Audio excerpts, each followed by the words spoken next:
Bonjour à tous et bienvenue pour ce nouveau live tweet du mardi 13 février.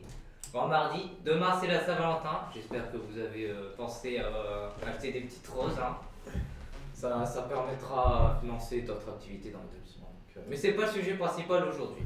Aujourd'hui nous avons un invité, donc est-ce que vous pouvez vous présenter un peu? Oui, très rapidement, je m'appelle Jérôme Elias, je travaille pour une association qui s'appelle Cinéligo de France.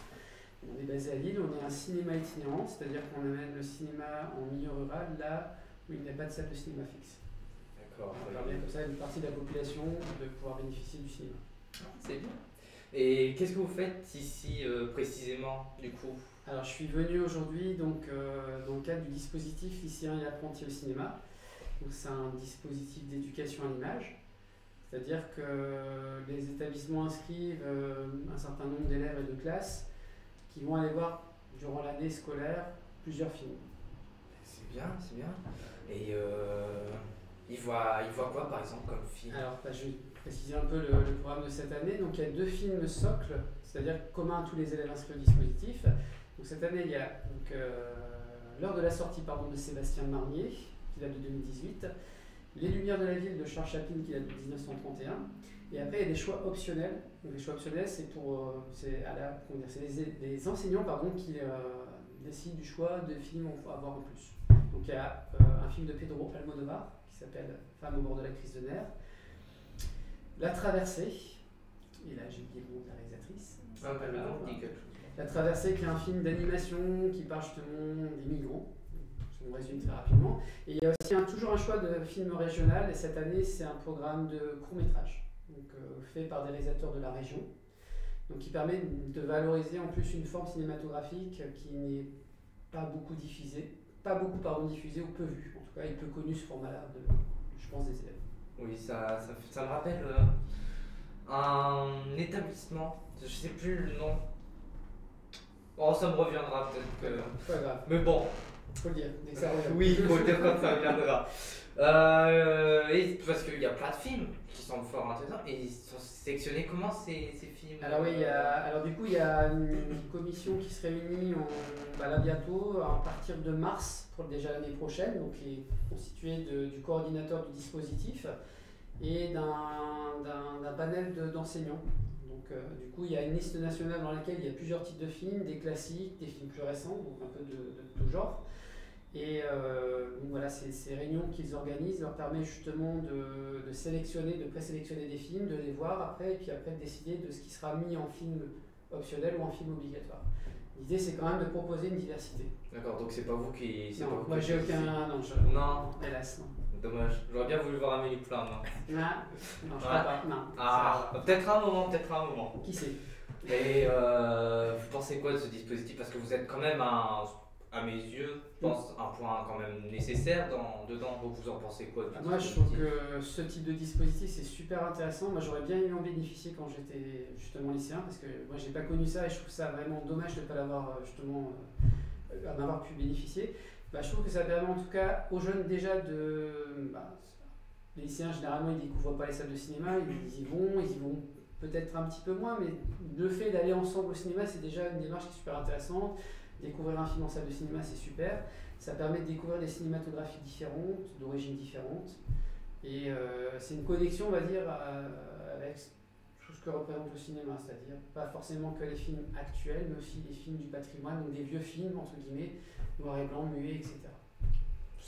Ça touche de toutes les époques et de toutes les régions, en gros. Ouais, c'est bien, ça permet l'éducation culturelle de différentes époques, du coup, en soi. Et je viens de penser à une question.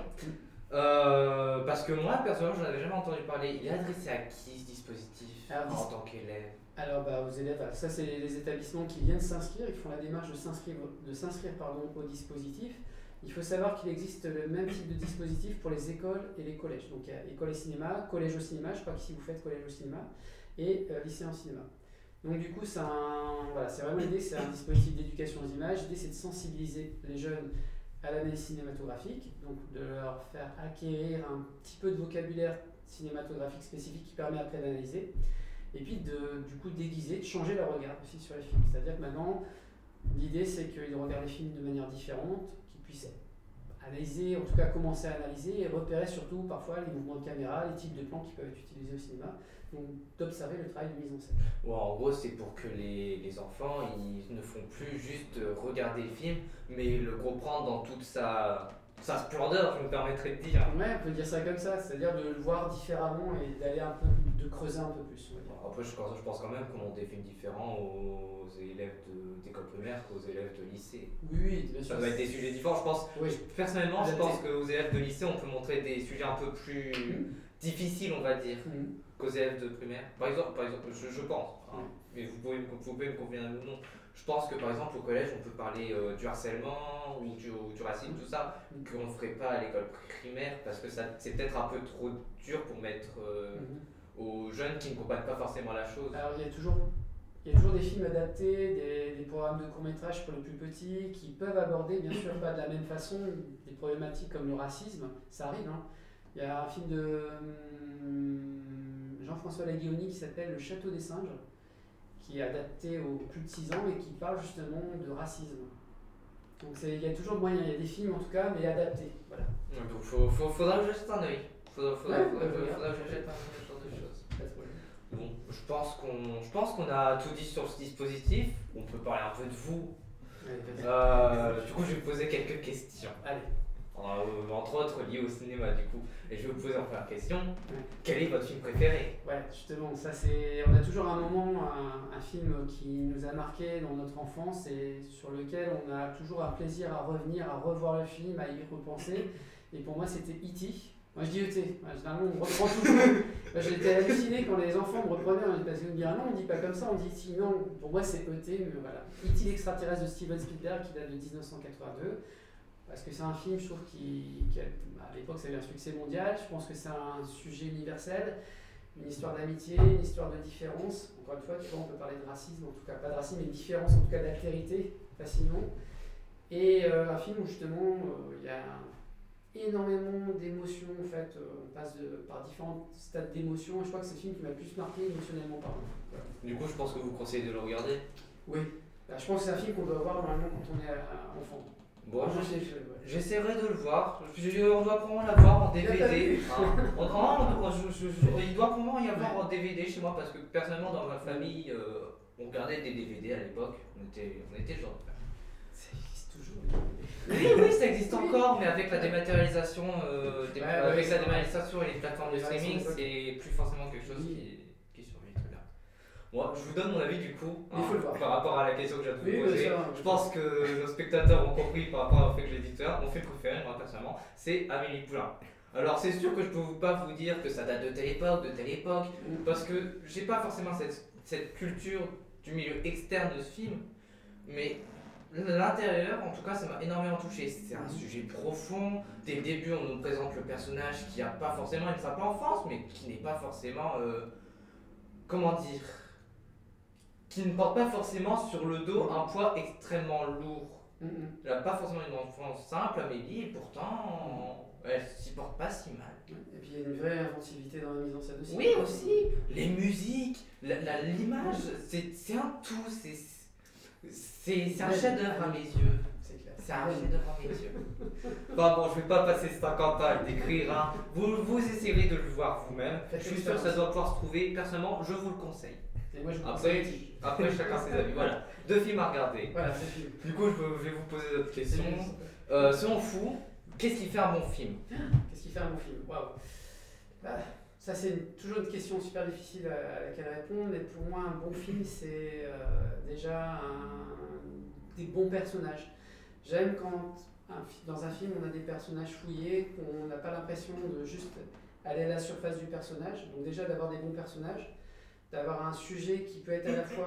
Moi, j'aime tous les genres. J'ai pas de préférence particulière pour un genre cinématographique. J'aime bien le cinéma d'horreur, j'aime bien le fantastique, j'aime bien le policier, j'aime bien le western. Il y a plein de genres différents. Mais voilà, pour moi, quand on a des bons personnages, quand on a une vraie histoire qui raconte quelque chose, on n'a pas l'impression surtout de voir la même chose à chaque fois. Moi, je trouve hyper frustrant d'avoir des répliques des mêmes films. Et ce que j'apprécie surtout, c'est qu'on ne réponde pas à toutes les questions que je me pose. J'aime bien rester avec un film qui me laisse encore le temps de penser au personnage, et d'imaginer justement ce qui a pu leur arriver par exemple. C'est pour ça que j'adore les films de type found footage. Voilà. Dans la catégorie A, on nous montre une partie, mais on nous montre pas forcément tout. On peut comprendre. Il y a des zones d'ombre et c'est bien d'avoir des zones d'ombre. Oui, puis parfois c'est agrémenté par une suite qui se passe un peu plus. Voilà, et qui Voilà. pas forcément Comme toujours Rec. aussi. Je sais pas si vous Oui, si, connaissez si, Rec. c'est très bien. Enfin, c'est un peu ça. On nous montre dans les deux premiers un found footage. Mhm. Puis dans les deux derniers, c'est un peu plus large. Alors, c'est pas forcément au goût de tout le monde, le fait que ce soit élargi, mais c'est large et on nous montre des points qu'on ne nous expliquait pas dans les premiers. Alors, du coup, j'ai détourné légèrement cette question. Ok. Parce que je viens de vous demander qu'est-ce qui fait un bon film. Là, je vous demande qu'est-ce qui fait un film culte. Parce qu'un film culte n'est pas forcément bon. Mais qu'est-ce qui fait un film culte? J'avoue qu'on a un petit peu répété tout à l'heure, donc je déconne. Non, mais un film culte, c'est pareil, encore une fois, c'est pas forcément un super bon film, toujours à la base, qui peut devenir culte. Après, moi j'ai des films cultes, je vais peut-être vous surprendre, mais moi j'adore, vous avez peut-être un peu compris que j'aimais bien Steven Spielberg parce que j'en ai parlé avec E.T., là je vais en reparler avec Jurassic Park. J'aime beaucoup ce réalisateur qui est un réalisateur qui s'est beaucoup inspiré d'autres aussi, de Alfred Hitchcock, il a fait, je veux dire, il y a, voilà. Bref, je m'éparpille dans mes remarques. Je vais pas parler de Steven Spielberg, mais plutôt d'Alfred Hitchcock, voilà, un réalisateur culte, qui est un peu oublié hélas maintenant, c'est pour ça peut-être que ça vous donne envie de le voir, mais Alfred Hitchcock, il a quand même fait pas mal de films cultes qui ont été importants dans l'histoire du cinéma, pour des scènes, pour des histoires, pour des manières de penser les scénarios, pour les manières de raconter justement des histoires, et surtout de toujours surprendre le spectateur, c'était un peu ce qui l'intéressait, et ça c'est super important, qu'un réalisateur ne doit jamais oublier qu'en fait il fait des films pour les spectateurs. C'est-à-dire qu'il faut qu'il pense à ça au final, c'est important. Et du coup pour moi un film, alors je sais pas si ça répond à la question, mais un film culte, oui, ça peut être, je pense que c'est subjectif, encore une fois c'est propre à la personne, mais pour moi ce qui fait un bon film culte, c'est un film qui n'est pas forcément un bon film et qu'on a quand même plaisir à revoir, pour que ce soit des répliques qui ont marqué, que ce soit des situations vécues par les personnages qu'on a plaisir aussi à redécouvrir.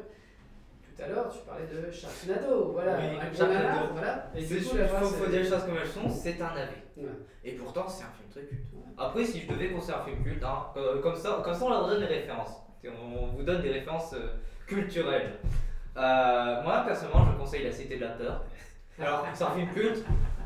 Monsieur ici présent ne trouve qu'il n'est pas forcément bien. Moi, personnellement, je l'ai adoré.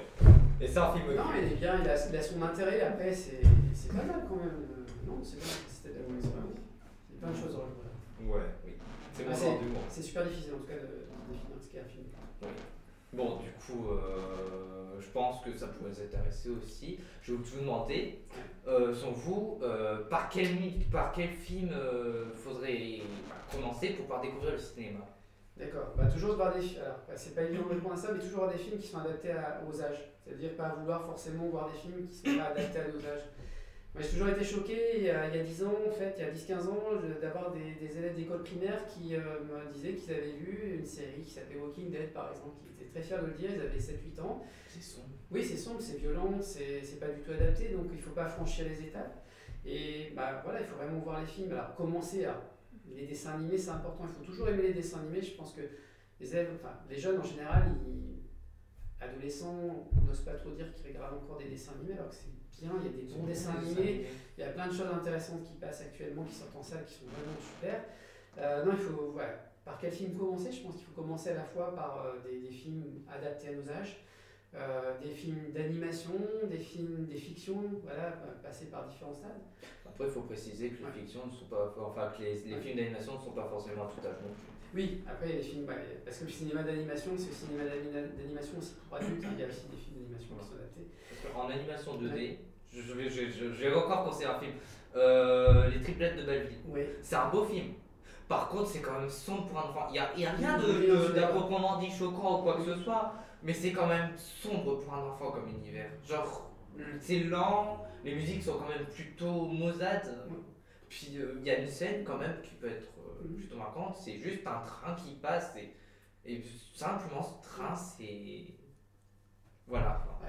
C'est un bon exemple, les triplettes de Belleville, les triplettes de Belleville sont pas du tout adaptés pour des enfants à partir de 6 ans par exemple. Je pense que là, pour le coup, oui, il y a une certaine forme qui est un peu déroutante, c'est pas une histoire vraiment pour les enfants.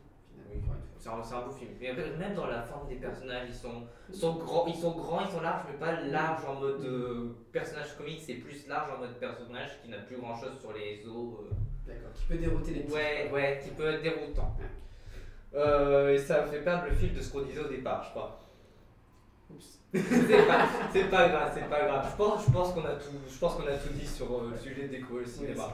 Je peux vous poser peut-être une dernière question. Après, je pense qu'on aura plus rien à poser, on pourra terminer. Oui. Parce que vous aimez les films, Oui. c'est sûr. C'est sûr, c'est sûr. Mais est-ce qu'il y a d'autres formes d'art que vous aimez? Alors oui, j'aime d'autres formes d'art, c'est vrai que j'y vais pas forcément souvent. Il y a le théâtre aussi, le théâtre qui est toujours intéressant pour découvrir aussi le monde des acteurs jouer en direct, ça c'est toujours intéressant d'avoir cette expérience de proximité avec les acteurs. Les concerts aussi, la musique en général.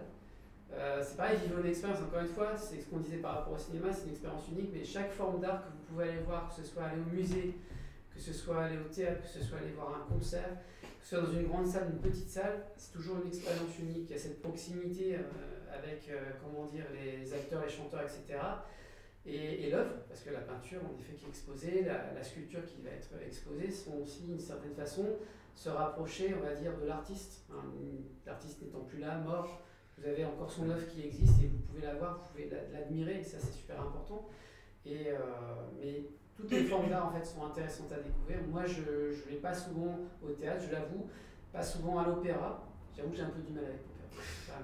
C'est tasse de thé. Ouais, non mais je comprends, c'est. Mais pas sa manière de faire. c'est ça, mais il faut quand même essayer de s'ouvrir et vraiment aller voir les différentes formes d'art qui existent. C'est important aussi de se faire une idée. Vous n'allez pas tomber amoureux ou être fan, mais au moins il y a cette possibilité. Oui.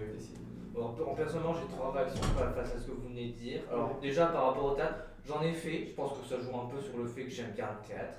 J'en ai fait, j'ai pu voir l'arrière. Et en vrai, du théâtre, on se rend pas compte, mais c'est vraiment tout un travail derrière. Parce qu'au cinéma, ils ratent, ils font une prise. Au théâtre, si tu rates, il faut savoir rebondir. Ensuite, au niveau des artistes, ça nous permet de découvrir qui ils étaient. D'ailleurs, parlant d'artistes, il me semble qu'il y a toujours l'exposition. Comment on dit l'exposition des tableaux sur les arbres, je ne suis pas sûr, mais il me semble qu'il y a toujours. Ça peut être intéressant, je ne sais pas si on a entendu parler. C'est la mode à travers le temps. Ils avaient exposé sur les arbres parce que le musée il est fermé. D'accord. Et puis en troisième, pour les différentes formes d'art, il faut aussi comprendre que tout n'est pas forcément au goût de tout le monde. Par exemple, dernièrement, avec ma classe en philosophie, on est allé voir un spectacle d'art moderne, c'était du hip-hop. En toute honnêteté, je me suis ennuyé. Après, c'est parce que c'est pas à mon goût. Ou d'autres personnes, ils verront ça et ils seront en mode c'est merveilleux. Ah, moi tu l'as vu et voilà, tu fais ton avis. Et je me suis fait cette forme d'art vers laquelle tu vas te. Après, j'avoue que pour y aller, je suis un peu y aller avec le pied lourd parce que j'assumais déjà à l'avance que je n'avais pas aimé. Alors, c'est pas forcément faux, mais je pense qu'il faut préciser, il faut essayer de ne pas partir comme ça. Parce que si on part du fait que ça va pas nous plaire, c'est sûr que ça va pas nous plaire. Enfin bon, ça c'était. Voilà, il faut y aller l'esprit ouvert. Bon, je pense qu'on a tout dit. Merci d'être venu et de nous avoir présenté le monde merveilleux du film, quand même, Antoine. Donc, moi, je vous dis au revoir. À vendredi. Alors, vous ne me verrez pas vendredi, mais ce sera un autre présentateur qui serait là. Donc, likez, abonnez-vous, partagez. Pourquoi pas envoyer des commentaires sur YouTube aussi, comme ça on peut avoir des retours. Je vous redis merci encore une fois. Merci à toi. Et donc, au revoir. Et à la prochaine